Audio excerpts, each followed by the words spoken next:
In this lesson, we're going to get into our very first offense, which is homicide.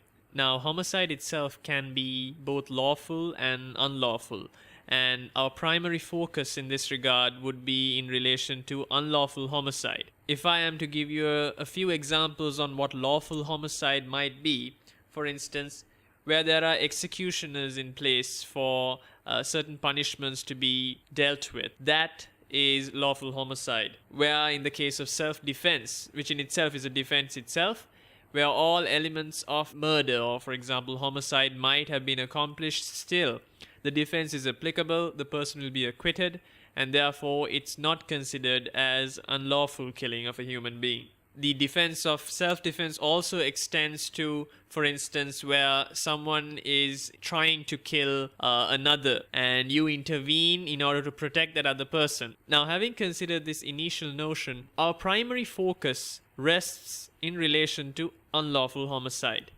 Now, in most LLB syllabuses, homicide itself is divided into murder and manslaughter. So, in order to begin our lesson proper, we'll look at one of the most famous, or should I say infamous, of crimes, the most heinous of crimes, in fact, which is murder. Now, murder itself can be considered as the unlawful killing of a human being with the intention to kill or cause grievous bodily harm. What does this mean? Now, it's important to note that even in relation to manslaughter, the actus reus, or the physical act itself, remains the same with both murder and manslaughter. Thus, in relation to murder, the actus reus, which you can consider in relation to Maloney, a case which is available in your case summaries, which I urge you to have a look at, refers to the unlawful killing of a human being. Moreover, if we consider the latter notion, or the mens rea, the mental element, which can be seen in Vickers, also a case available in your case summaries, is the killing must have occurred with the intention to kill or cause grievous bodily harm. Now, we see in Saunders that grievous bodily harm has been equated to even serious harm. You might be thinking why exactly this is important and why we must consider the wording itself to be properly constituted. The reason being is, from an examination standpoint, most problem questions posed to you would not deal with the exact definitions of many crimes. For instance, in the case of murder, you have to prove that D, or the defendant, unlawfully killed the victim with the intention to kill or cause grievous bodily harm. Now, the wording itself in a question scenario might specify that the defendant intended serious harm. Now, in a position such as this, it is always advisable to cite a case such as Saunders, as I have mentioned here, in order to justify serious harm as having the same effect or considered by court to have the same effect as grievous bodily harm. Now, before we move on to our next section, which is manslaughter in relation to homicide, it must be noted that murder itself has a component of voluntary manslaughter, which is the actus reus. Now, considering manslaughter as a lesser degree of a crime than murder is simply to denote that the mental element was not in place. What is not in dispute is the unlawful killing of a human being. As in relation to murder or manslaughter, there has been an unlawful killing of a human being, as in the actus reus component has been fulfilled. The only difference is that the mens rea element in relation to murder and voluntary as well as involuntary manslaughter is not complete. As in the intention to kill or cause grievous bodily harm cannot be proven beyond reasonable doubt. Having said that, we'll have a look at manslaughter. Now, the very first area that we are going to look at is voluntary manslaughter. Now, the difference, as I mentioned a moment ago, is that the actus reus is the same as murder.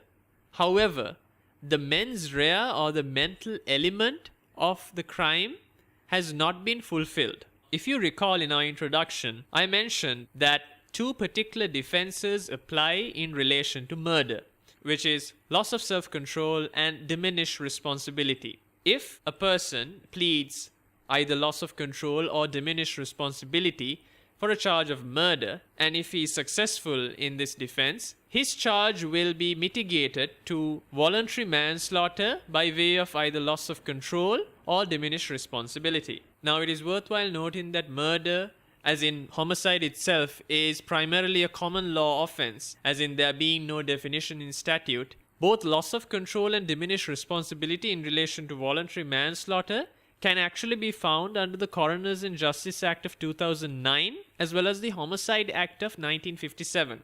So I urge you to have a look at both of these acts in relation to the definitions themselves. It's a very good example of where such a heinous crime itself has been defined within statute, which is within legislature. So first of all, let's have a look at what elements must be fulfilled in order for a defendant to successfully plead loss of control. There are several qualifying triggers. Firstly, there must have been fear of serious violence intended towards the defendant. Secondly, there must have been a sense of being seriously wronged, or there might be a situation where these two are combined and act as triggers themselves. Now, you might be concerned as to, for instance, the second point, where if he had a sense of being seriously wronged, that it pretty much equates to an anger trigger, as in his anger itself triggered him to act in the way that he did. But however, this also, you must remember, is beyond reasonable doubt, as in the burden of proof. Since if the defendant himself is, for instance, a habitually angry person, if he is known to have fits of rage, this particular trigger might not have occurred and therefore the defense might fail. Moreover, there are a few limitations as well to these qualifying triggers. For instance, if the defendant relies on the fear of violence, it cannot be held to be a valid defense if that violence was created by the defendant himself. Moreover, if the defendant committed an act due to sexual infidelity, for instance, it cannot be held. And also, if the defendant incited the situation, if he was part and parcel of creating the atmosphere and the situation in play, then he cannot be considered to be seriously wronged, and therefore, again, the defense cannot be held. Now, it's worthwhile noting that loss of self-control is an evolutionary derivative of provocation, which was a defense prior to it. Now, in provocation, it must be noted that the sex as well as the age of the defendant was not taken into consideration. But in relation to loss of self-control, these are also factors that are permitted by court when the defense is being called upon by the defendant. Now, as you can clearly see, while voluntary manslaughter itself is a mitigatory offense to that of murder, it cannot be accomplished, as in the mens rea element cannot be mitigated so simply unless the qualifying triggers are achieved and the limitations are also overtaken by the defendant.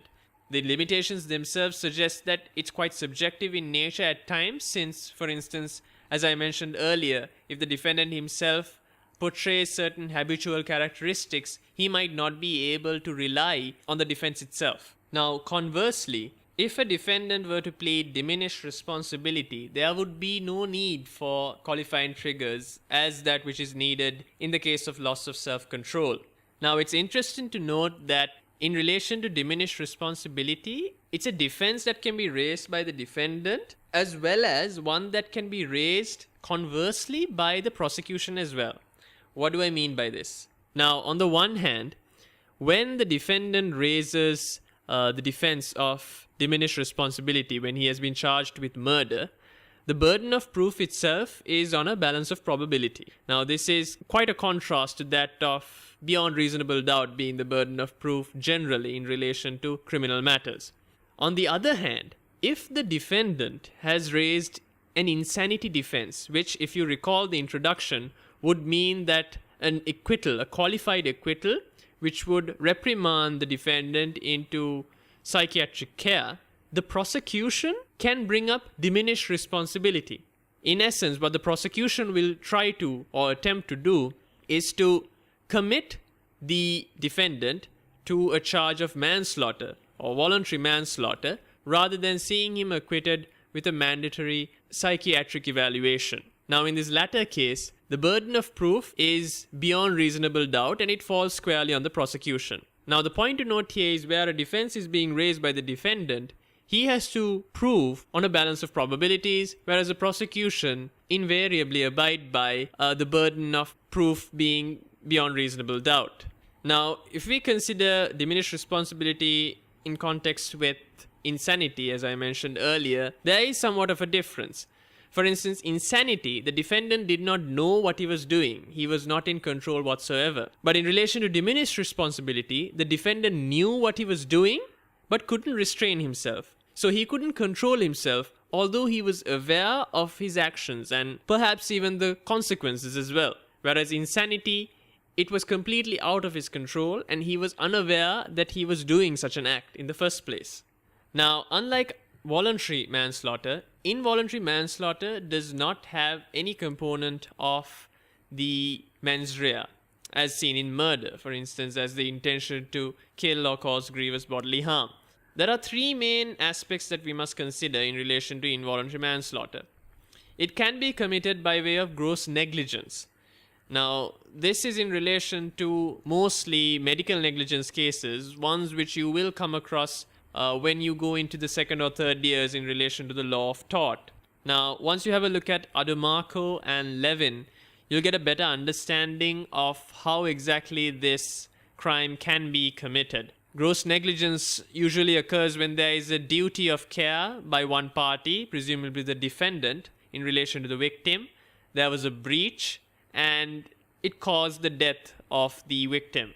Conversely, you have recklessness, as can be seen in LIDA, also available in your case summaries. Interestingly, constructive involuntary manslaughter deals with situations where there's an unlawful, dangerous situation created, which evidently caused the death of the victim. Now, cases like Watson and Church illustrate clearly on what requirements must be fulfilled in order for a defendant to be found guilty in relation to involuntary manslaughter. That was quite a succinct overview of homicide in relation to both murder and voluntary as well as involuntary manslaughter. Next, we will have a look at simple non-fatal offenses against a person, or common assault.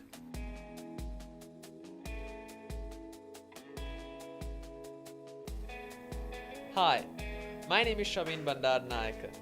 Thanks a lot for watching this video on YouTube. For the complete course, make sure you click the link on the left. Also, for an exclusive discount to YouTube viewers, enter the coupon code YouTube at the course page. All the very best with your studies and good luck with your exams. See you in the next lesson.